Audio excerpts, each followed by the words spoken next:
नमस्ते साथियों, मैं हूं विकास शुक्ला अगेन आपके साथ में एक और नई क्लास के साथ एएनएम की न्यूट्रिशन के टॉपिक में। हमारा अगला जो टॉपिक है वो है विटामिन्स, है ना।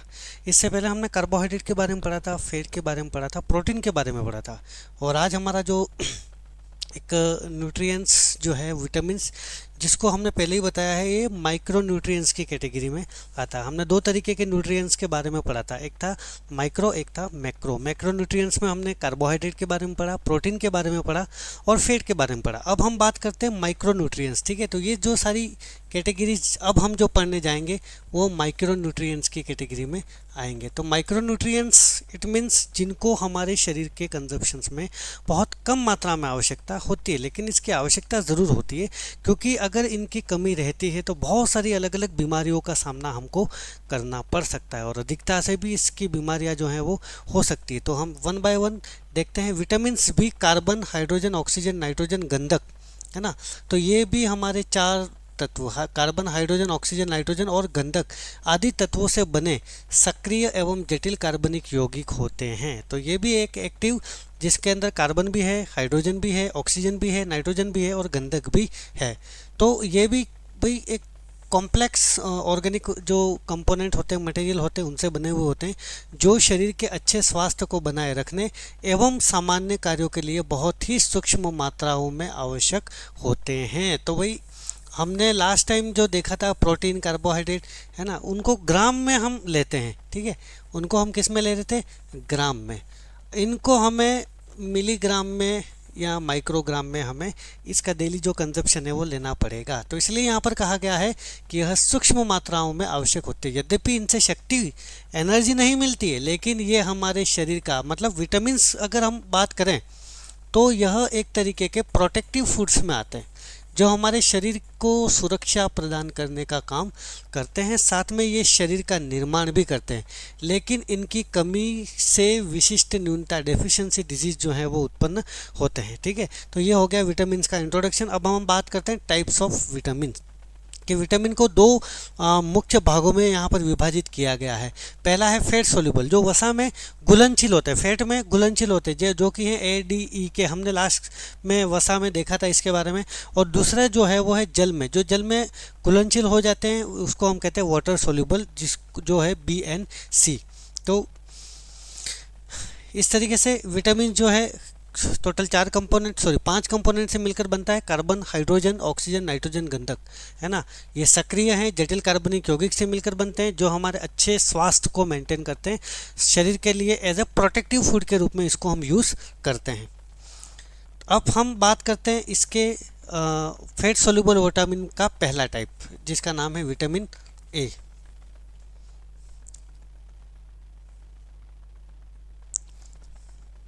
तो पहला जो हमारा टाइप है वो है विटामिन ए। तो विटामिन ए, जैसा कि मैंने आपको बताया, वसा में घुलनशील विटामिन है। It means fat soluble vitamin है, जो किसके लिए काम करता है? आँखों की रोशनी, त्वचा, रोग प्रतिरोधक क्षमता, है ना। ये तीन जो मेन कंपोनेंट है, तो वो सबसे पहले तो हमारा आइज़ के लिए, जो हमारा आइज़ विज़न जो है, आँखों की रोशनी के लिए काम करता है। स्किन की जो टोन है उसको मेंटेन, उसको नॉर्मल बनाए रखने की काम करता है। साथ में ये हमारी इम्यूनिटी को भी बूस्ट करता है। सोर्सेस पर हम जाएं तो इसमें दो प्रकार के सोर्सेस हैं, एक है एनिमल सोर्सेस, एक है प्लांट सोर्सेस। तो जंतु स्रोत, जिसको हम एनिमल सोर्सेस कहते हैं, जिसके अंदर क्या क्या चीज़ें अवेलेबल? दूध, पनीर, मक्खन, घी, अंडे की जर्दी, एग योग जो होता है वो, लीवर, फिश लिवर ऑयल और मांस इत्यादि से हमको विटामिन ए जो है वो मिलता है। सेकेंडरी जो चीज़ है वो है वनस्पति स्रोत, जिसको हम कहते हैं भाई प्लांट सोर्सेज, जिसमें जो गहरे हरे रंग की सब्जियां हैं, चाहे जैसे कौन कौन सी होगी? पालक, चौलाई, धनिया, पुदीना, मेथी, लौकी, बथुआ, है ना, जो जिनमें हरा रंग होता है स्पेशली, या फिर पीली लाल सब्जियां जैसे गाजर, चुकंदर, टमाटर, पका पपीता, पका आम, है ना। तो ये सारे जो रिसोर्सेज हैं उनसे हमें विटामिन ए प्रचुर मात्रा में मिलता है। काम क्या है भाई? ये नेत्र की जो रोड्स होती है उसमें रिडोप्सिन का सेंसलेशन करने का काम करती है, और इसी से क्या होता है? हमारा जो विज़न है वो मेंटेन रहता है। विटामिन ए की कमी से रतौंधी रोग है ना होता है। शरीर की एपिथेलियम स्तर में वृद्धि भी होती है। मैंने अभी आपको बताया स्किन टोन को मेंटेन करता है, तो एपिथेलियम जो सेल्स होती है उसकी वृद्धि करने का काम। साथ में एंटी इन्फेक्टिव विटामिन ए जो है वो हमारी इम्यूनिटी, मैंने अभी यहाँ पर बताया आपको, रोग प्रतिरोधक क्षमता के लिए आवश्यक है। तो ये शरीर में संक्रमण से सुरक्षा भी करते हैं। और उसके अलावा जो हमारी बोन डेंसिटी जो होती है, बोन जो है उसके भी डेवलपमेंट के लिए ये काम करता है विटामिन ए। उसके सामान्य विकास, उसकी वृद्धि करना और त्वचा में उम्र बढ़ने की प्रोसेस को रोकना, एजिंग प्रोसेस है ना। विटामिन ए जो है वो एजिंग प्रोसेस मतलब बुढ़ापा जो है वो लेट लाता है। अगर हमारे डाइट में विटामिन ए का रिसोर्सेज परफेक्ट है तो हम इन सारी चीज़ों से जो है वो आसानी से बच सकते हैं। हमें ना तो आँखों में किसी प्रकार की विज़न की कोई समस्या होगी, स्किन टोन हमारी अच्छी रहेगी, बॉडी की इम्यूनिटी लेवल एकदम अप टू द मार्क रहेगी, बोन डेंसिटी अच्छी रहेगी क्योंकि बोन का डेवलपमेंट अच्छा रहेगा, और एजिंग जो प्रोसेस है ना, वृद्धावस्था एकदम से नहीं आएगी। दैनिक आवश्यकता की अगर हम बात करें, इसको हम रेटिनॉल भी बोलते हैं, बीटा रेटिनॉल। रेटिनॉल इसका जो दूसरा नाम है, रेटिनॉल भी इसको हम बोलते हैं, है ना, इसका दूसरा नाम। तो रेटिनॉल इसको हम 600 माइक्रोग्राम में लेते हैं और गर्भावस्था में ये 150 माइक्रोग्राम बढ़ जाता है, 750 माइक्रोग्राम। इसको हम बीटा कैरोटीन भी कहते हैं। तो ये बीटा कैरोटीन 2400 माइक्रोग्राम और गर्भावस्था में स्पेशली 38 माइक्रोग्राम जो है वो लेते हैं। तो मनुष्य का शरीर बीटा कैरोटीन को विटामिन ए में बदलने का काम करता है। तो हमारे शरीर में जो बीटा कैरोटीन होता है वो अपने आप विटामिन ए का सिंथेसिस करने का काम हमारी बॉडी में ही करता है। तो ये तो बात हो गई विटामिन ए, है ना, जो फैट सोल्यूबल का पहला टाइप है। हम बात करते हैं नेक्स्ट। अब इसकी कमी से होने वाले कौन कौन से रोग हैं। पहला है रतौंधी, है ना, नाइट ब्लाइंडनेस भी हम इसको कह सकते हैं। ज़ीरोफ्थेल्मिया हो गया, आँखों का सूखापन, आँखें हमारी जो हैं वो बिल्कुल ड्राई हो जाएंगी, है ना, और सूखने लगेंगी। और साथ में स्किन की अगर सेल ग्रोथ नहीं करेगी तो स्किन में भी रूखापन आएगा। और अधिकता से क्या प्रभाव होंगे, ज़्यादा से क्या होंगे, एक तो होगा हेडेक, एक होगा उल्टी, मतली, और लीवर को नुकसान भी हो सकता है अगर हम ज़्यादा विटामिन्स हमारी डाइट में लेते हैं। तो ये दोनों तरीके की जो है डिजीज़, डेफिशिएंसी या over nutrition of the vitamin A, तो उनसे ये समस्या जो है वो पैदा हो सकती है। आगे जब हम प्राइमरी हेल्थ जो नर्सिंग है उसके अंदर इन सारी बीमारियों के बारे में, अभी ये बीमारियां मैं इसलिए नहीं बता रहा हूँ क्योंकि प्राइमरी हेल्थ नर्सिंग जो हमारी सब्जेक्ट है एएनएम की, उसके अंतर्गत इन सारी बीमारियों को हम डिस्क्राइब करेंगे कि ये बीमारियां कैसे फैलती हैं, किस तरीके से इन बीमारियों में पैथोफिजियोलॉजी के जो तत्व हैं या जो कारक फैक्टर हैं जिससे ये बीमारी हमारे शरीर में बढ़ती है, उन सारे फैक्टर के बारे में हम यहाँ पर पढ़ेंगे। नेक्स्ट है विटामिन डी, है ना, सेकंड जो हमारा फैट सोल्यूबल विटामिन है। ए डी ई के बारे में हमने जो बात की थी, है ना, तो उसमें जो सेकंड नंबर का जो है वो है विटामिन डी। विटामिन डी क्या काम करता है, हमारे शरीर में जो कैल्शियम है उसके अवशोषण और हड्डियों की मजबूती के लिए काम करता है। बहुत सारे लोग बोलते हैं कि विटामिन डी की कमी है सुबह और शाम को। हम अगर सूर्य की रोशनी या सूर्य की जो किरणें हैं वो अगर हमारे शरीर पर गिरने देते हैं तो उससे क्या होता है, विटामिन डी जो है वो एक्टिवेट होता है, वो पिगमेंट पूरा एक्टिवेट होता है और जिससे कैल्शियम जो है वो हमारी बोन में एब्जॉर्ब होना शुरू होता है। जितना विटामिन डी ज़्यादा सिक्रेट होगा हमारे बॉडी में मिलेगा हमको, उतना ही कैल्शियम का एब्जॉर्प्शन हमारी हड्डियों में बढ़ेगा और उतना ही हमारी जो हड्डियां हैं वो मजबूत होंगी। तो हड्डियों की मजबूती के लिए विटामिन डी जो है वो बहुत एसेंशियल है। रिसोर्सेज की अगर हम बात करें तो मैंने अभी आपको बताया मॉर्निंग और इवनिंग की सनलाइट। डे में इसलिए नहीं ले सकते क्योंकि दिन में सूर्य की सीधी किरणें पृथ्वी पर आती है और उसके साथ में हानिकारक यूवी रेस भी आती हैं जिससे हमारी स्किन को नुकसान हो सकता है। मॉर्निंग में क्या होता है, जैसे ये सन है, ये अर्थ है, तो इसमें क्या तिरछी किरणें पड़ती है और इवनिंग में भी तिरछी पड़ती है, लेकिन दिन में बिल्कुल स्ट्रेट किरणें आती है जिसकी वजह से यूवी रेस का खतरा हमारे शरीर पर रहता है। इसलिए मॉर्निंग और इवनिंग दोनों समय की अगर सनलाइट हमारी बॉडी पर आती है तो उसमें ऑटोमेटिकली विटामिन डी जो है वो सिंथेसिस होता है। अब इसके कार्य, ये एंटी रिकेट्स करके एक बीमारी है हड्डियों की, है ना। तो ये एंटी रिकेट्स विटामिन भी इसको कहा जाता है। तो वो रिकेट से बचने के लिए हम विटामिन डी का यूज़ कर सकते हैं। साथ में कैल्शियम का तो ये एब्जॉर्प्शन करता ही है हमारी बॉडी में, साथ में ये दूसरे तत्व फास्फोरस के भी अवशोषण में ये मदद करता है। और दूसरी बात, अस्थियों और दांतों का कैल्सिफिकेशन, मतलब कैल्शियम को वो दांतों में और हड्डियों में एब्जॉर्ब करने का काम करता है, जिससे उस बोन का डेवलपमेंट भी होता है। अब दैनिक आवश्यकता की बात करें तो शिशु व बच्चे जिसके अंदर 5 mcg इट मीन्स 200 IU जो है वो हम देते हैं इंटरनेशनल यूनिट, है ना। और वयस्क में 2.5 mcg जिसको 100 IU, गर्भावस्था और दुग्ध तो मतलब जो प्रेग्नेंट लेडी हैं या लैक्टेटिंग मदर हैं उनमें 10 mcg या 400 इंटरनेशनल यूनिट हम विटामिन डी की देते हैं। अब इसकी कमी से कौन सी बीमारी होती है, तो बच्चों में होता है रिकेट्स, हड्डियों की बीमारी है। ऑस्टियोमलेशिया, ये भी हड्डियों की बीमारी है ना। ऑस्टियोमलेशिया में क्या होती है, हड्डियां हमारे अंदर से खोखली हो जाती है ना, बोन डेंसिटी बिल्कुल डाउन हो जाती है, जिसकी वजह से ऑस्टियोमलेशिया जो है वो बीमारी होती है। अधिकता से क्या होगा भाई, ब्लड में कैल्शियम बढ़ेगा। अगर रक्त में कैल्शियम बढ़ेगा तो हमारी जो ब्लड वेसल्स हैं, है ना, जो भी हमारे शरीर की ब्लड वेसल्स हैं वहाँ कैल्शियम का थक्का जमने लगेगा। हो सकता है बहुत सारे 10% केसेस जो MI के हार्ट अटैक के होते हैं उसमें कैल्सीफाइड जो कोरोनरी आर्टरी होती है उसके कारण भी जो है वो कैल्शियम डिपॉजिट होने के कारण भी MI होता है 10% केसेस में। तो कैल्शियम ज़्यादा एक्सेस होगा, मतलब जितना हमारी हड्डियों को चाहिए उतना तो वो डिपॉजिट हो जाएगा। जो एक्स्ट्रा कैल्शियम है वो ब्लड में रहेगा, वो हमारी जो ब्लड वेसल्स हैं उनमें जमने लगेगा, उनके वर्क को अफेक्ट करेगा। साथ में ये किडनी को भी नुकसान करेगा, क्योंकि ये सारे न्यूट्रिएंट्स ऐसे होते हैं जो इजीली, जैसे किडनी जो है वो फिल्टर नहीं कर पाती। किडनी के अंदर हमने देखा है जैसे अमोनिया हो गया, अमोनिया को भी लीवर तोड़ के यूरिया, यूरिक एसिड में कन्वर्ट करके नेफ्रॉन उनको प्लाज्मा में डाइल्यूट करके फिल्टर करने का काम करती है। तो भाई सीधा सीधा अगर कैल्शियम नेफ्रॉन में जाएगा तो वो वहाँ पर नुकसान पहुँचाने का काम करेगा। नेक्स्ट हमारा जो विटामिन है वो है विटामिन ई।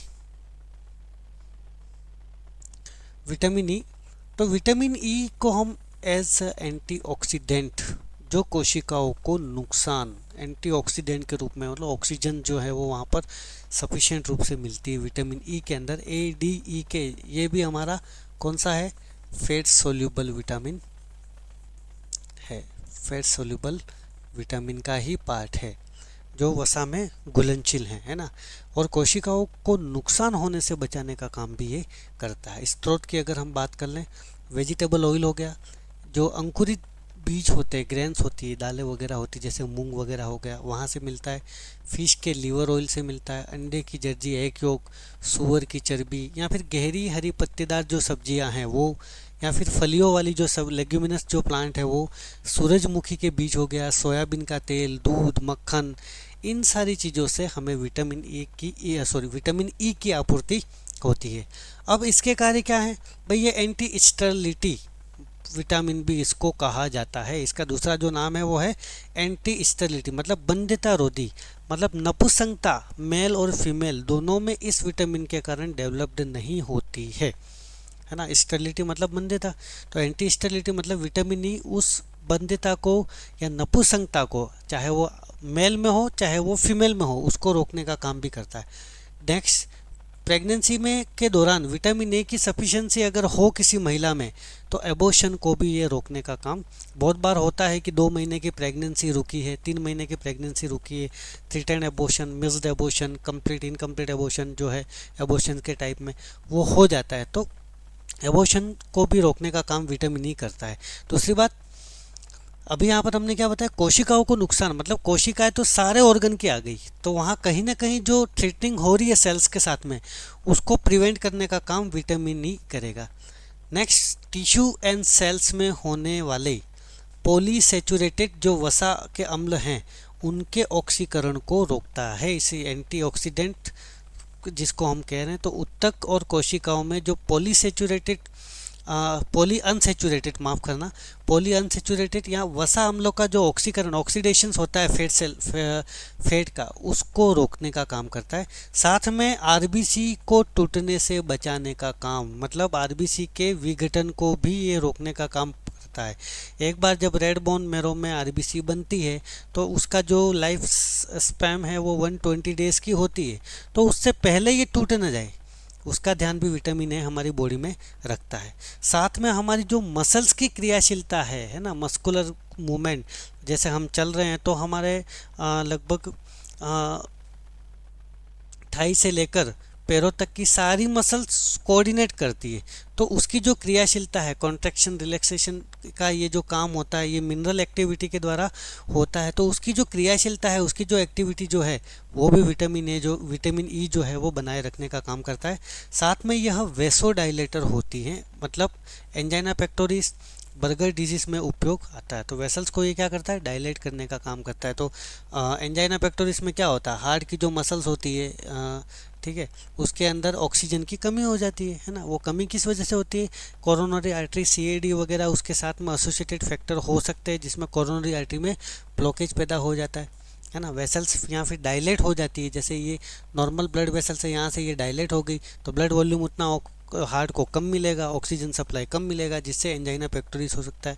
या फिर बर्गर डिजीज़ के अंदर भी जो हमारी डिस्टेंट वेंस होती हैं, आर्टरीज होती है, उनमें ये वेसोडाइलेटर का जो है वो काम करता है। अब दैनिक आवश्यकता भाई देखिए, यहाँ पर पुरुषों में ये स्पेशली 10 ग्राम और महिला में 8 ग्राम। इसकी कमी से मांसपेशी, अभी मैंने बताया मांसपेशियों की सक्रियता के लिए ये काम करता है, तो यहाँ पर ये कमी जो है वो मांसपेशियों की कमज़ोरी को रोकता है। साथ में ये तंत्रिकाओं से संबंधित समस्याओं को भी, क्योंकि मस्कुलर एक्टिविटीज़ कैसी होती हैं जो सीधा हमारे ब्रेन से ओरिएंटेड होती है। आपने कभी 9th में साइंस में, 10th की साइंस में रिफ्लेक्स एक्शन देखे होंगे, जिसको हम कहते हैं प्रतिवर्ती क्रिया, है ना। तो प्रतिवर्ती क्रिया में लगभग सभी लोगों ने ये उदाहरण देखा होगा कि जब इंसान कोई चलता है, कांटों पर या कील पर पैर गिरता है और पैर को वापस वो ऊपर उठा लेता है ना, और हाथों से कील निकाल लेता है, तो ये ब्रेन तक वो सेंसरी और मोटर दोनों नर्वों का जो कंडक्शन होता है ना, बहुत सारे न्यूरोट्रांसमीटर्स के द्वारा, तो वो एक्टिविटी जो है वो इस विटामिन की कमी से कहीं ना कहीं ऑब्स्ट्रक्ट हो सकती है। अगर ज़्यादा हो विटामिन ई तो ब्लीडिंग होने की संभावना भी हो सकती है। अब ये सब क्यों होता है, ये डिजीज़ फैक्टर जो है पीएससी में, उसमें हम डिस्कस करेंगे। नेक्स्ट हमारा फैट सोल्यूबल का जो लास्ट विटामिन है वो है हमारा विटामिन के।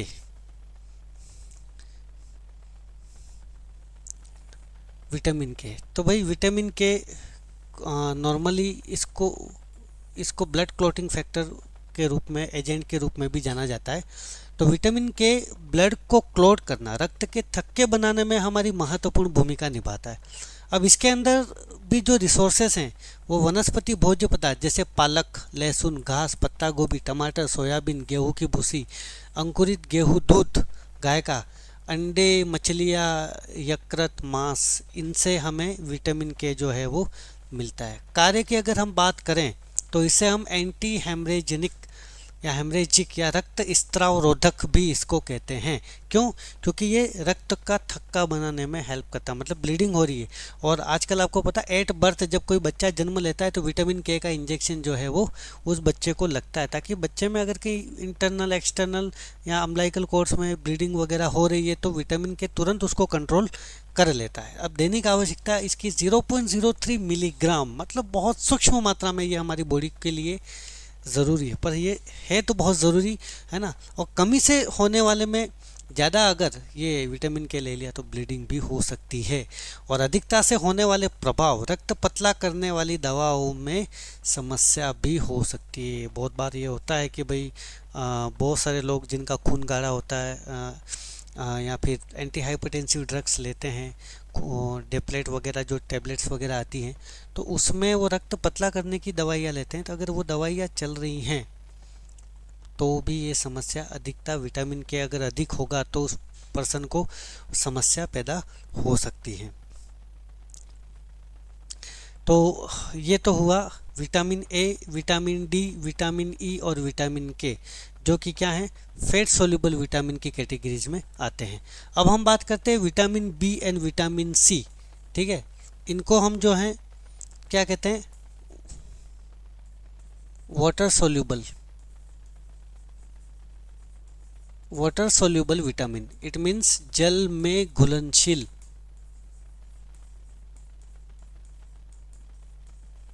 जल में घुलनशील विटामिन। अब इसमें विटामिन बी के बहुत सारे टाइप हैं, है ना। विटामिन बी कॉम्प्लेक्स, जल में घुलनशील विटामिन, क्योंकि इसके बहुत सारे टाइप्स हैं जो हम एक वन बाय वन देखेंगे, ठीक है। तो ये क्या काम करता है, ऊर्जा उत्पादन का काम, तंत्रिका तंत्र को सामान्य बनाए रखना, और ब्लड के निर्माण में भी ये जो है वो हमारा सामान्य निर्माण में सहायक होता है। अब हम बात करते हैं सबसे पहले विटामिन बी 1, जिसको हम कहते हैं थायमिन, है ना। अब ये थायमिन जो है वो हमें कहाँ से मिलता है, साबुत अनाज, आटा, मावे, मावा, दालें, सूखी यीस्ट जो ड्राई यीस्ट होती है, चावल की ऊपरी परत, अंकुरित गेहूँ, फलियां, तिलहन, इनमें हमें विटामिन बी 1 थायमिन जो है वो मिलता है। कार्य क्या है, कार्बोहाइड्रेट के उपापचय, इट मीन्स मेटाबॉलिज्म के लिए ये बहुत ज़रूरी है।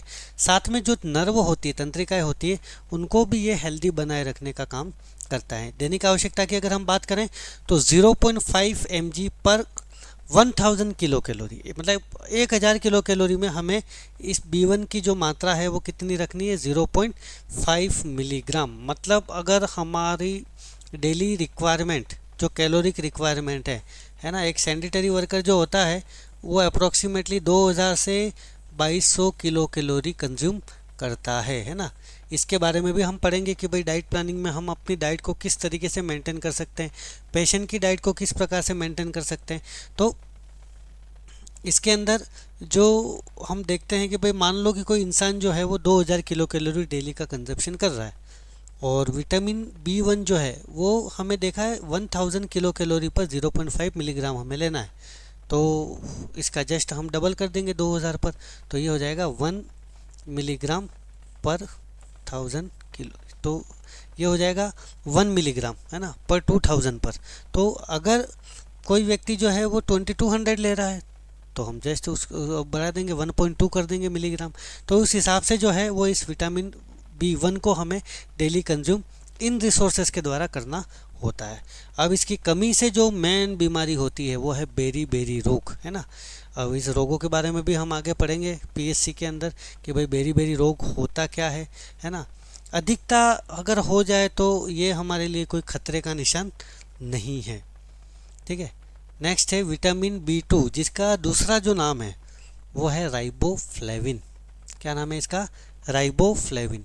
अब ये हमें कहाँ से मिलते हैं भाई, दूध, पनीर, अंडा, यकृत, सूखी यीस्ट, हरी फलियां वाली सब्जियां, गेहूँ, जिगर, मांस आदि। कार्य की अगर हम बात करें तो इसका जो राइबोफ्लेविन का जो मुख्य रूप से काम है वो है प्रोटीन, वसा, कार्बोहाइड्रेट के उपापचय में काम आने वाले एंजाइम के लिए ये आवश्यक है। मतलब इनका जब मेटाबॉलिज्म होगा हमारे लीवर के द्वारा तो उसमें जो एंजाइम यूज़ होंगे, है ना, ये सेलुलर ऑक्सीडेशंस के में भी भूमिका निभाता है, और साथ में इन एंजाइमों को भी ये प्रोड्यूस करने का काम करता है ताकि अच्छे से प्रोटीन, वसा और कार्बोहाइड्रेट अपनी स्मॉलेस्ट यूनिट में कन्वर्ट हो जाए। इसकी जो मात्रा है सेम मैंने बताया, उसमें 0.5 थी थायमिन में, और राइबोफ्लेविन में हो जाएगी 0.6 मिलीग्राम प्रति 1000 किलो कैलोरी। अब अगर विटामिन B2 राइबोफ्लेविन के हमारे शरीर में कमी होती है तो क्या होगा, मुंह के कोनों में दरार, हमारे जो मुंह के कोने हैं उनमें दरार आएगी, और हमारी जो जीभान है, टंग है, उसमें भी स्वेलिंग रहेगी। लेकिन अगर इसकी मात्रा ज़्यादा हो तो किसी प्रकार की कोई भी अधिकता इसमें नहीं है। नेक्स्ट हमारा जो विटामिन है वो है विटामिन B3, ठीक है। तो विटामिन B3 जिसको हम कहते हैं नाइसिन, है ना, थायमिन हो गया, राइबोफ्लेविन हो गया, और ये हो गया विटामिन B3 नाइसिन। शरीर में नियासिन, ट्रिप्टोफैन आवश्यक एमिनो एसिड्स से बनता है। अगर आपने एमिनो एसिड्स के बारे में पढ़ रखा होगा तो उसके अंदर देखा होगा जो एसेंशियल एमिनो एसिड्स होते हैं जिनको हम किससे लेते हैं, भोजन के द्वारा ग्रहण करते हैं, उसमें जो ट्रिप्टोफैन है वो ट्रिप्टोफैन इसी से ही बनता है। सूखी यीस्ट, चावल की कनियाँ, संपूर्ण अनाज, दालें, लीवर, मूंगफली, फलियां, मांस, दूध, अंडे आदि ट्रिप्टोफैन एवं नियासिन के प्रमुख स्रोत माने गए।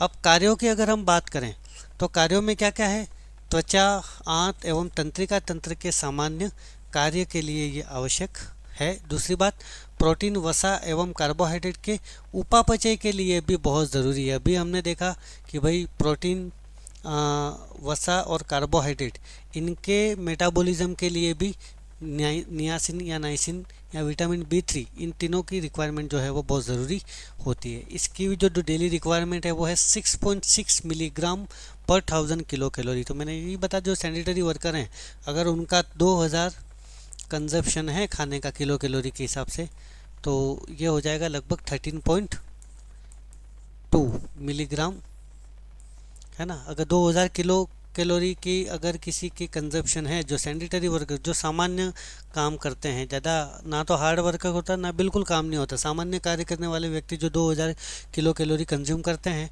उनको हम 6.6 मिलीग्राम पर 1000 किलो कैलोरी के अकॉर्डिंग 13.2 जो मिलीग्राम है वो विटामिन B3 प्रोवाइड करने के लिए सलाह देंगे। कमी से क्या होगा, पेलेग्रा, है ना। साथ में डर्मेटाइटिस भी रहेगा, स्किन का जो इन्फ्लामेशन है वो, डायरिया, दस्त भी लगेंगे, और डिमेंशिया, है ना, मतिभ्रम जो होता है ना। डिमेंशिया जो क्रॉनिक मेंटल ऑर्गेनिक सिंड्रोम के अंतर्गत आती है। 60 साल के बाद में डिलीरियम होता है, वो 40 साल के बाद में होता है, जिसमें टाइम, पर्सन, प्लेस, ओरिएंटेशन जो है वो भ्रम में आ जाता है।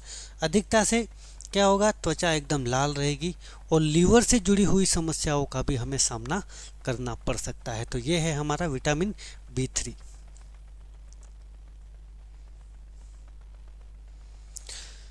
नेक्स्ट है विटामिन B5। B4 नहीं है, B3 के बाद है B5। इसको हम कहते हैं पैंथोनिक एसिड। विटामिन B5 जिसे पैंथोनिक एसिड कहा जाता है, इसका दूसरा नाम है। कभी कभार देखो कॉम्पिटिशन्स एग्ज़ाम में विटामिन का दूसरा नाम भी ऐड कर सकते हैं कि भाई पैंथोनिक एसिड जो है उसका वो किस प्रकार का विटामिन है ना। वो वाटर सोल्यूबल है या फिर फैट सोल्यूबल है या फिर दोनों है या दोनों कोई नहीं है ना। तो इसका काम क्या है, शरीर में ऊर्जा उत्पादन करना। साथ में हमने लास्ट जो विटामिन देखा था नाइसिन, उसके अंदर क्या था, प्रोटीन, है ना, कार्बोहाइड्रेट और वसा का चयापचय कर रहा था। ये सिर्फ वसा का चयापचय कर रहा है। और दूसरी बात, हार्मोन जो हमारे बॉडी में प्रोड्यूस होते हैं, जैसे ग्रोथ हार्मोन हो गया थायराइड ग्रंथि से, है ना, या फिर एंटीरियर पिट्यूटरी या पोस्टीरियर पिट्यूटरी जो पीयूष ग्रंथि है, उसके अग्र और पश्चिम भाग से जो हार्मोन सिक्रेट होते हैं, उनके निर्माण के लिए भी यह बहुत आवश्यक है। स्रोत की हम बात करें तो गिरीदार फल, साबुत अनाज, मांस, मछली, दूध, यकृत, चावल की परत, अंकुरित गेहूँ और फलियाँ, इनसे हमें विटामिन B5 जो है वो मिलता है। सहयोगी एंजाइम के रूप में वसा एवं कार्बोहाइड्रेट के उपापचय में भी विटामिन B5 जो है वो भाग लेने का काम करता है। अब डेली रिक्वायरमेंट की अगर हम बात करें तो वयस्क में जो डेली रिक्वायरमेंट है वो 10 मिलीग्राम है, और गर्भवती और दुग्ध स्त्रवण जो हैं उनमें 10 to 15 मिलीग्राम है। अब इसकी कमी से होने वाले क्या क्या रोग होते हैं, ठीक है। विटामिन B5 की अगर कमी हो तो थकान रहेगी, सर दर्द लगातार, क्यों, उसका भी कारण है ना, पैंथोनिक एसिड शरीर में एनर्जी प्रोवाइड कर रहा है। अब जब इसकी कमी रहेगी, अब ब्रेन जो है वो, उसको लगातार एनर्जी चाहिए, उसको लगातार ऑक्सीजन चाहिए। अगर एनर्जी और ऑक्सीजन की कमी होगी तो हमें सिर दर्द रहेगा, है ना। और यही काम अगर मस्कुलर एक्टिविटीज़ में होगा तो हमें थकान रहेगी। साथ में क्या होगा, जब थकान रहेगी, जब हमारे बॉडी के अंदर, है ना, जब हमें थकान लगती है, क्रैम्प आता है, लैक्टिक एसिड जो है वो फॉर्म होता है ना, तो उससे क्या होगा, हाथ पैरों में जलन और झंझनाहट भी होती है। साथ में मांसपेशियों में ऐंठन भी रहती है। आपने देखा होगा बहुत सारे जो स्पोर्ट्समैन होते हैं उनके हाथ पैरों में क्रैम्प आ जाते हैं, क्यों, क्योंकि लगातार मस्कुलर एक्टिविटी के कारण विटामिन्स की और मिनरल्स की सख्त कमी हो जाती है, जिसकी वजह से क्या होता है, उनका जो फ्लेक्सिबल मूवमेंट, कॉन्ट्रैक्शन मूवमेंट है, रिलैक्सेशन मूवमेंट है मसल्स का, वो फ्रिक्वेंटली एकदम इतना तेज होता है जिससे एनर्जी की कमी हो जाती है, जिसकी वजह से उसमें ऐंठन भी आती है, क्रैम्प भी आता है। और साथ में डाइजेस्टिव सिस्टम से रिलेटेड पाचन संबंधी समस्या, जैसे अपच की समस्या हो गई, कॉन्स्टिपेशन हो गया, है ना, एसिडिटी की समस्या होगी, ये सारी चीज़ें जो हैं वो पैंथोनिक एसिड या विटामिन B5 की कमी से हो सकता है। अधिकता से क्या होगा, अधिकता से भी भाई दस्त होंगे। देखिए, अति सर्वत्र वर्ज्यते, ये शास्त्रों में कहा गया है, किसी भी चीज़ की अधिकता जो है वो हमें ले डूबती है। तो यहाँ पर भी विटामिन B5 जो है पैंथोनिक एसिड, जिसमें दस्त, पेट दर्द, या मतली बहुत अधिक मात्रा में नोजिया जो है वो हो सकता है ना। तो ये एक मेन एक्सेस इफेक्ट हैं जो इसके ज़्यादा लेने से या ज़्यादा कंज्यूम करने से होते हैं। नेक्स्ट है विटामिन B6 जिसको हम बोलते हैं पायरिडोक्सिन। विटामिन B6 जिसको हम बोलते हैं पायरिडोक्सिन, ठीक है। तो पायरिडोक्सिन जो है वो हमें कहाँ से मिलता है? सेम सोर्सेस देखना, विटामिन के लगभग लगभग जो जितने हमने सोर्सेस पढ़े हैं वो सब एक जैसे हैं। दूध, पनीर है ना, जो मिल्क और मिल्क प्रोडक्ट हैं, अंडे की जर्दी हो गया, मछली हो गया, यकृत मांस, साबुत अनाज, दाल, फलियाँ, तिलहन, गिरी, कंदमूल, हरी पत्ते सब्जियाँ, ये सारी चीज़ें जो हैं उनसे हमें पायरिडोक्सिन या विटामिन B6 जो है वो अवेलेबल होता है। कार्य के दृष्टिकोण से अगर हम देखें तो तंत्रिकाओं को सामान्य रखने के लिए विटामिन B6 है ना, जो न्यूरॉन या तंत्रिका, आपने अगर इस तरीके का जो है वो डायग्राम देखा होगा है ना, इस तरीके का डायग्राम देखा होगा, तो ये तंत्रिका में जो axons, dendrites, nodes of Ranvier, nucleus, अब ये क्या होते हैं, एक से दूसरे जो हैं वो टर्मिनल आपस में हमारी बॉडी में कनेक्टेड होते हैं। तो तंत्रिकाओं को सामान्य बनाए रखने के लिए उनमें न्यूरोट्रांसमीटर जो होते हैं उनका कंडक्शन जो है वो बहुत ज़रूरी है। तो वो कंडक्शन ऐसे विटामिन से जो है वो कैरी फॉरवर्ड होता है हमारी बॉडी में।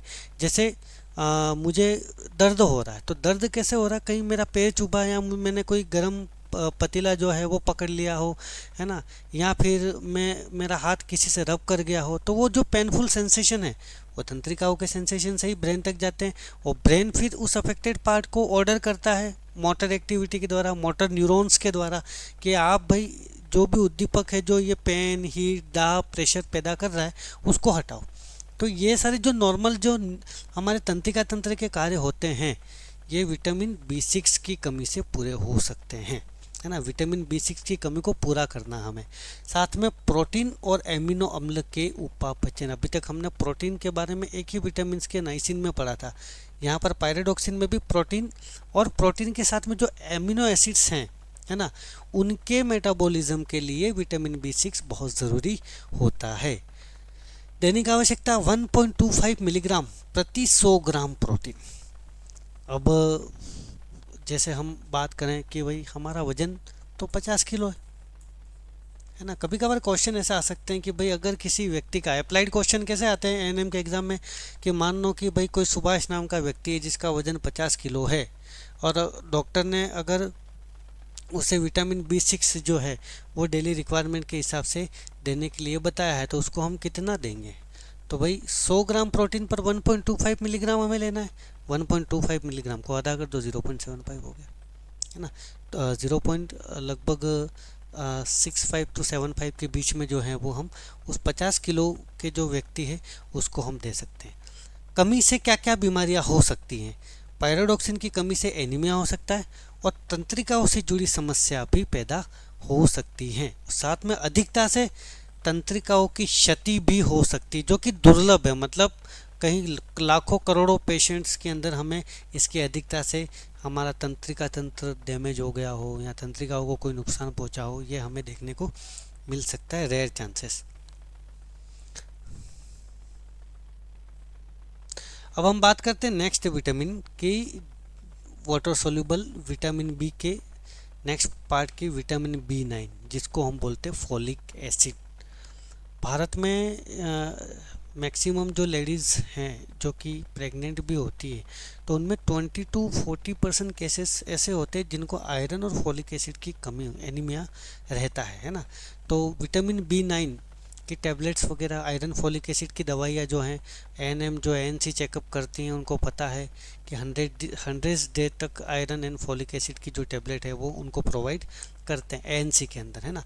तो अब इसके रिसोर्सेज क्या हैं भाई? रिसोर्सेज की अगर हम बात करें तो हरे पत्तेदार सब्जियाँ, फल दे सकते हैं, संपूर्ण अनाज, दाल, यकृत, दूध, मांस, है ना, ये सारी चीज़ें हम उनको प्रोवाइड कर सकते हैं। कार्यों की अगर हम बात करें तो हमारा जो बोन मैरो है ना, आपको पता ही होगा कि RBC का निर्माण कहाँ पर होती है?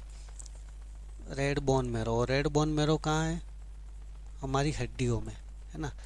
अब जैसे ये हड्डी है हमारी, तो उसके जो एपिडीमाइसिस या ऊपर वाला पार्ट, बीच वाला पार्ट जो शाफ्ट है, ये तो खोखला होता है, यहाँ और यहाँ पर जो है वो आरबीसी का निर्माण होता है। ठीक है, तो लाल रक्त जो कण हैं, आरबीसी जो हैं, है ना, उनके निर्माण के लिए फोलिक एसिड, इसलिए मैंने बताया कि भाई जिनमें हीमोग्लोबिन की कमी है ना, तो मैक्सिमम उन लोगों को फोलिक एसिड सप्लीमेंट देते हैं। साथ में ये हमारी सेल्स के डीएनए और आरएनए, डीएनए आरएनए की फुल फॉर्म मुझे लगता है आप लोगों को शायद पता होगी, डीऑक्सी राइबो न्यूक्लिक एसिड और ribo nucleic acid DNA RNA के बनने में ये भाग लेता है। साथ में सेम जो लास्ट विटामिन का काम था, तंत्रिका तंत्र, है ना, तंत्रिका तंत्र से अगर हम बात करें तो हमारे शरीर में तंत्रिका तंत्र जो है वो कितने प्रकार का होता है, ह्यूमन बॉडी के खैर चैप्टर में हम पढ़ेंगे, है ना। एक तो होता है सीएनएस, एक होता है पीएनएस, एक होता है एएनएस, है ना। तो सेंट्रल नर्वस सिस्टम जिसमें ब्रेन और स्पाइनल कॉर्ड दोनों आ गया, पेरिफेरल नर्वस सिस्टम जो ब्रेन से दूर वाले भाग में तंत्रिकाएं फैली हुई है, ऑटोनॉमिक जो नर्वस सिस्टम है वो ऑटोमेटिकली जो है वो हमारी बॉडी के फंक्शंस को कैरी फॉरवर्ड करता है। जैसे हार्ट रेट बढ़ जाना, इसके अंदर सिंपैथेटिक पैरासिम्पैथेटिक दो प्रकार के होते हैं। हार्ट रेट बढ़ गई दौड़ते समय और जब रिलैक्स हुए तब कम हो गई, तो ये दोनों ऑटोमेटिकली बैलेंस हमारी बॉडी को करते हैं। तो ये तंत्रिका के जो सामान्य तंत्र के पूरे सामान्य कार्य हैं, मतलब इन तीनों प्रोसेस को, तीनों के फंक्शंस को मेंटेन करने का काम फॉलिक एसिड जो है वो आसानी से कर सकता है। दैनिक आवश्यकताओं की अगर हम बात करें तो 100 मिलीग्राम हमें यहाँ पर प्रोवाइड करना है, और जो प्रेग्नेंट लेडी हैं या लैक्टेटिंग मदर हैं उनमें 400 मिलीग्राम जो है वो B9 vitamin B9 folic acid हम प्रोवाइड कर सकते हैं। छोटे बच्चों में अगर हम बात करें तो यहाँ पर हमें ये क्वांटिटी कम दिखाई देगी, 25 से 60 मिलीग्राम हमें प्रोवाइड करनी है। अगर इसकी कमी होती है फॉलिक एसिड की तो मेगालोब्लास्टिक एनीमिया जो है, iron folic acid deficiency anaemia, वो हो सकता है, और अधिकता B2 की कमी छिप सकती है ना। अधिकता से ज़्यादा कोई नुकसान इसका होने वाला नहीं है ना। विटामिन B12 जिसको हम कोबालामिन भी कहते हैं, ये सिर्फ और सिर्फ मिथाइल कोबालमिन की जो मेडिसिन आती है विटामिन B12 की कमी के लिए हम लेते हैं, है ना। तो जंतु स्रोत एनिमल सोर्सेस में ही ये पाया जाता है। कहाँ से, लीवर, वृक्क, हाँस, मछली, दूध, पनीर, यहीं से ही हमको प्लांट में जो प्लांट के रिसोर्सेज हैं उनमें हमें कभी भी विटामिन B12 वो देखने को मिलेगा नहीं। ठीक है, कार्यों के अगर हम देखें तो यह हीमोपोएसिस के लिए बहुत आवश्यक है, रक्त उत्पत्ति के लिए बहुत आवश्यक है। तो लाल अस्थि मज्जा, अभी हमने बताया जो रेड बोन मैरो है उसमें आरबीसी की उत्पत्ति, इसीलिए इसको रक्तवर्धक तत्व या हिमेटेनिक प्रिंसिपल या एंटी एनीमिक फैक्टर का घटक भी कहते हैं। देखिए इसके कितने नाम हो गए, ये एग्जाम के लिए बहुत इंपॉर्टेंट है कि B12 भी है, कोबालामिन भी है ना। साथ में इसको हम रक्तवर्धक तत्व, हेमेटेनिक प्रिंसिपल भी कहते हैं, एंटी एनीमिक फैक्टर भी इसको कहते हैं। तो ये मिथ्योनिन के एंजाइम के संश्लेषण में सहायक एंजाइम के रूप में मदद करता है ना, जिस वजह से हमारे ब्लड फैक्टर जो है वो बढ़ता है। साथ में आरएनए और डीएनए के संश्लेषण में, सेल डिवीजन के अंदर भी विटामिन B12 कोशिका विभाजन के अंतर्गत, है ना। कोशिका विभाजन आपने पढ़ा होगा, समसूत्री विभाजन, अर्धसूत्री विभाजन, 2 पुत्री कोशिकाओं से 4, 4 से 8, इस तरीके से जो कोशिका विभाजन हमारी बॉडी में होता है।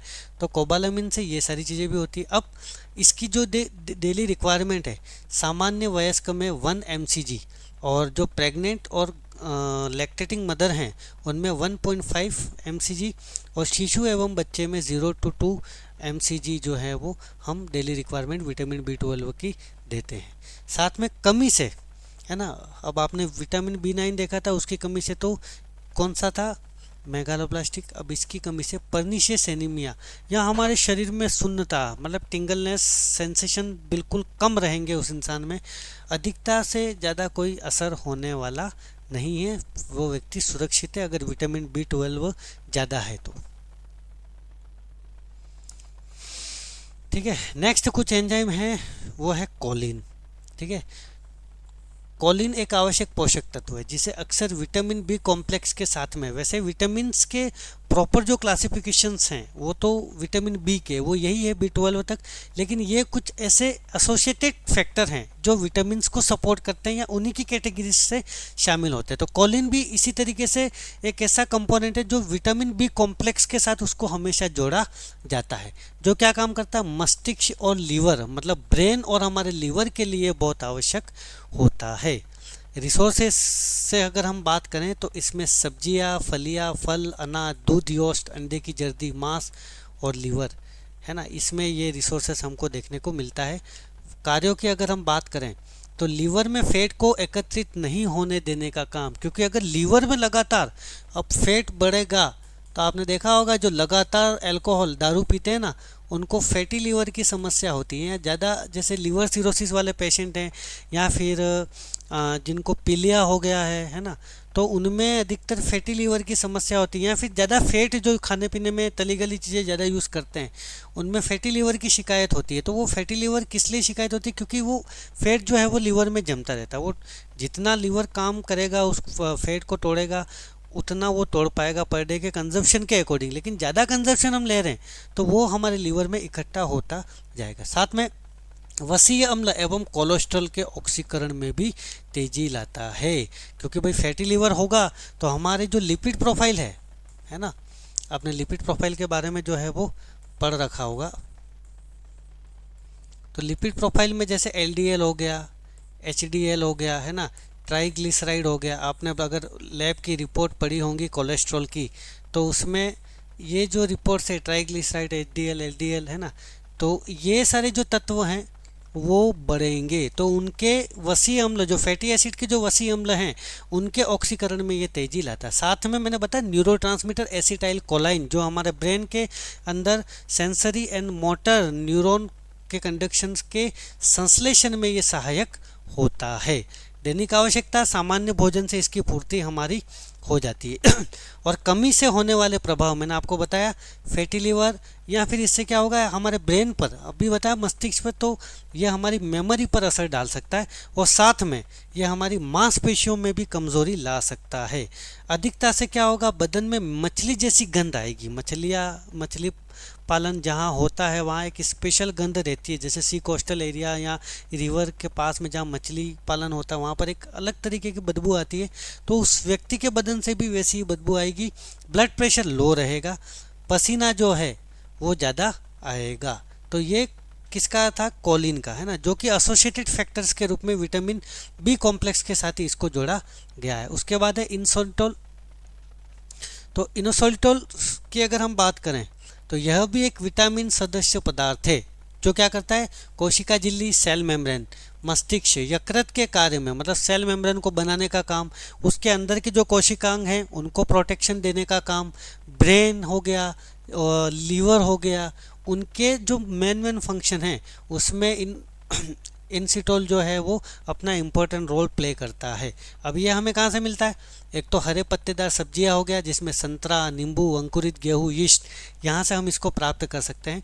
दूसरी बात कार्यों की अगर हम देखें तो यकृत में वसा को हटाने का काम भी करता है, जो लीवर होता है ना, उसमें फैट को हटाने का काम भी करता है। साथ में हृदय एवं छोटी आंत के संकुचन की क्रिया जो है वो बढ़ जाती है ना, तो हार्ट में भी भाई संकुचन, रिलैक्सेशन है ना, वो साउंड जो बायोलॉजिकली हमारा हार्ट में आता है, लब डप लब डप लब डप है ना, आपने सुन रखा होगा, बॉलीवुड वालों ने उसको धक धक धक धक धक धक इस तरीके से प्रोनाउंसिएशन कर रखा है। तो वो जो संकुचन की जो प्रक्रिया है ना कार्डियक साइकिल के अंदर, तो वो संकुचन की प्रक्रिया भी इनसिटोल जो है वो बढ़ाने का काम करता है और फाइब्रोब्लास्ट के लिए, उसके विकास के लिए, सेल्स के डेवलपमेंट के लिए बहुत आवश्यकता इनसोलिटोल की हमारी बॉडी में होती है। दैनिक आवश्यकता की अगर हम बात करें तो 10 मिलीग्राम, और कमी से होने वाला एलोपेशिया, बालों का झड़ना हो सकता है ना, इसकी कमी से।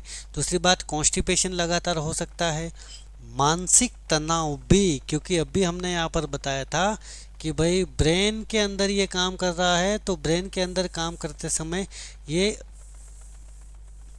हमें मेंटली स्ट्रेस, क्योंकि जब भी ब्रेन के नॉर्मल फंक्शंस में गड़बड़ी आती है तो हमारी जो तंत्रिका होती है कॉन्स्ट्रिक्टेड होती है, और कॉन्स्ट्रिक्टेड तभी होती है जब इंसान को स्ट्रेस होता है, और उसके साथ साथ जो है जब भी स्ट्रेस होता है ऐसा होता है तो ये कॉन्स्टिपेशन फ्रीक्वेंटली या डायरिया रहता ही है। अब एक बीमारी है अपनी मेडिकल फील्ड में, है ना, पेप्टिक अल्सर का नाम सुना होगा आपने, पेप्टिक अल्सर और डिप्रेशन। देखना आप बहुत सारे पेशेंट में रिसर्च करके कि डिप्रेशन और पेप्टिक अल्सर लगभग आपको एक पेशेंट में देखने को मिलेंगे। अगर आप डिप्रेशन हो इट मीन्स आपकी तंत्रिका जो है वो कॉन्स्ट्रिक्टेड हैं, तो उसका सीधा असर, है ना, वेगस नर्व जो है वो हमारे स्टोमक को नर्व सप्लाई करती है, 10th क्रेनियल नर्व में आती है पेप्टिक अल्सर, और पेप्टिक अल्सर अगर किसी को है तो वो डिप्रेशन का पेशेंट रहेगा। ये दोनों एसोसिएटेड हैं, एक दूसरे के परपेंडिकुलर हैं। साथ में अधिकता से होने वाले प्रभाव, अगर इंसोनिटोल का अगर ज़्यादा अगर हमने यूज़ कर लिया या फिर हमारे बॉडी में हमने ज़्यादा ही उसको कंज्यूम कर लिया है तो उससे हमें एसिडिटी हो सकती है, पेट में दर्द, ब्लोटिंग पेन हो सकता है, और दस्त भी अधिक मात्रा में हमको लग सकते हैं। नेक्स्ट है विटामिन पी, बहुत रेयर हमने इसका नाम सुना होगा, है ना, विटामिन पी, जिसको बायोफ्लेविनॉइड्स भी कहते हैं। विटामिन पी वास्तव में बायोफ्लोइनोइड्स का एक ग्रुप है जो ब्लड वेसल्स में, केशिकाओं में, है ना, कौन में, केशिका जो बिल्कुल पतली होती है, आपने ब्लड वेसल्स में देखा होगा, है ना, आर्टरी होती है, आर्टरी के बाद आर्टीरियोल्स होते हैं, आर्टीरियोल्स के बाद कैपिलरीज होती है ना, कैपिलरीज। तो वो जो छोटी केशिकाएं जो होती है, जो कोशिका तक, एक एक कोशिकाओं तक जो है वो ब्लड ले जाने का काम करती है, उसको मजबूत जो है वो बनाते हैं, और विटामिन सी के कार्यों को भी ये बढ़ाने का काम करता है। अब स्रोत में अगर हम देखें तो ताज़ा फल, सब्जियां, नींबू के छिलके, है ना, वहाँ से हमें विटामिन पी मिलता है।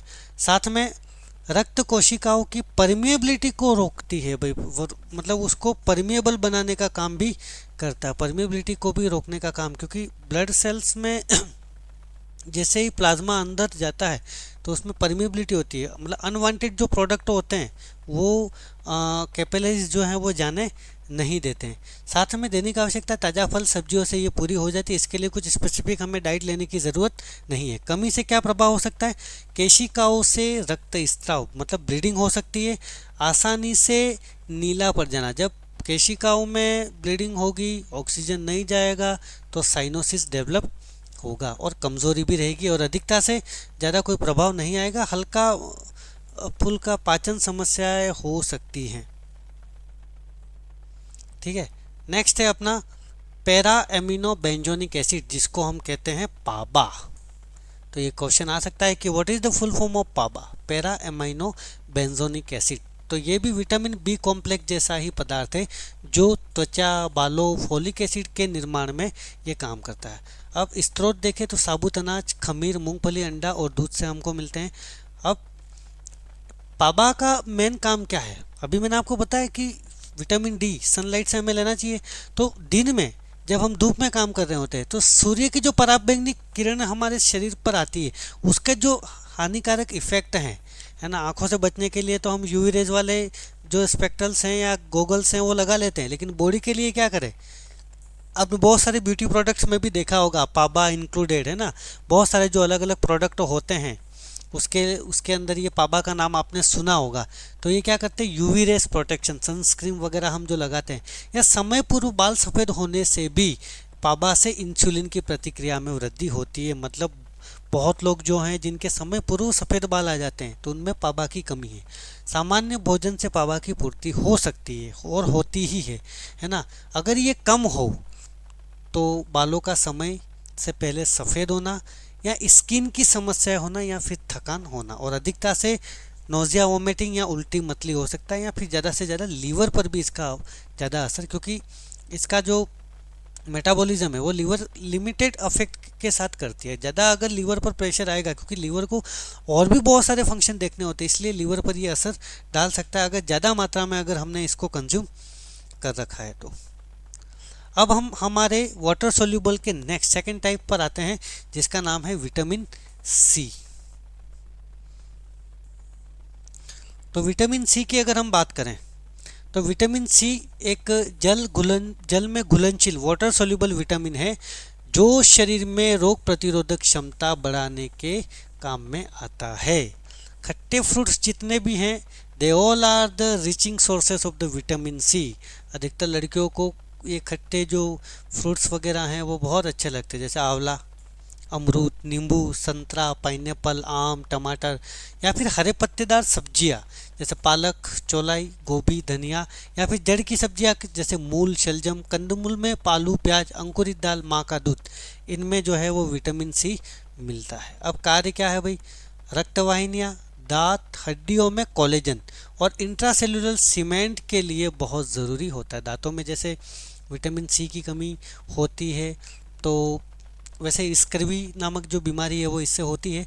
और दांतों में जो कोलेजन जो डॉक्टर फिलिंग करते हैं, इंट्रासेल्युलर जो सीमेंट भरते हैं, है ना, वो इसी की कमी से होता है, वो स्पेस खाली हो जाता है। आयरन जो है, फॉलिक एसिड और आयरन के बारे में बात की थी, उसमें जो आयरन है वो जब हमारे शरीर में एब्जॉर्प्शन होता है तो वो विटामिन सी के कारण होता है। साथ में घाव अगर हैं हमारे शरीर में और विटामिन सी से युक्त अगर हम ये रिसोर्सेज यूज़ करते हैं तो घाव भरने में भी जो है वो कैपिलरीज रिफिल करने में भी हेल्प करता है। साथ में बॉडी की इम्यूनिटी को भी बूस्ट करता है और ये एक तरीके का एंटीऑक्सीडेंट है। और टायरोक्सिन जो है उसके ऑक्सीकरण के लिए भी ये बहुत ज़रूरी है। और आरबीसी और डब्ल्यूबीसी की परिपक्वता, उसको मैचुरेशंस के लिए विटामिन सी की आवश्यकता बहुत ज़रूरी है। वयस्क में 40 mg और प्रेग्नेंट और लैक्टेटिंग मदर हैं उनमें 80 मिलीग्राम और बच्चों में 25 मिलीग्राम इसकी डेली रिक्वायरमेंट मानी गई है।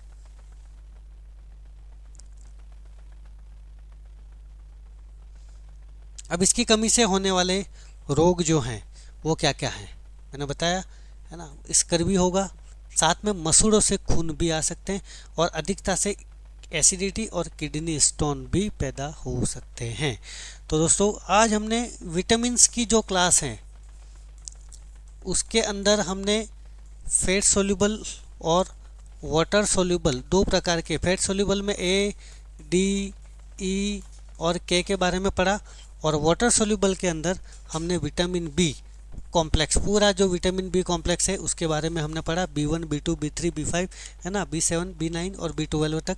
और उसके अलावा जो कोलिन है, इंसिनोटोल है ना, पाबा है, उसके बारे में पढ़ा। और साथ में विटामिन सी के बारे में। अगर आपको इस टॉपिक से रिलेटेड कोई भी समस्या हो या किसी प्रकार का कोई भी क्वेश्चन या क्वेरी हो, आप हमें कमेंट बॉक्स में लिख सकते हैं। साथ में इससे जुड़े हुए, इस यूनिट से, पूरे न्यूट्रिएंट्स से जुड़े हुए जो यूनिट के टॉप 100 क्वेश्चन जो एमसीक्यूज़ में आते हैं या ऑब्जेक्टिव में आते हैं, उसकी भी क्लास हम इस सेशन के बाद तुरंत लेकर आपके साथ में आएंगे, ताकि एक टॉपिक ख़त्म होते ही हमारा उसका कॉन्सेप्ट हम क्वेश्चन में सॉल्व कर दें। ठीक है, अगला टॉपिक हमारा रहने वाला है मिनरल्स, जो हम पढ़ेंगे नेक्स्ट क्लास में। Thank you.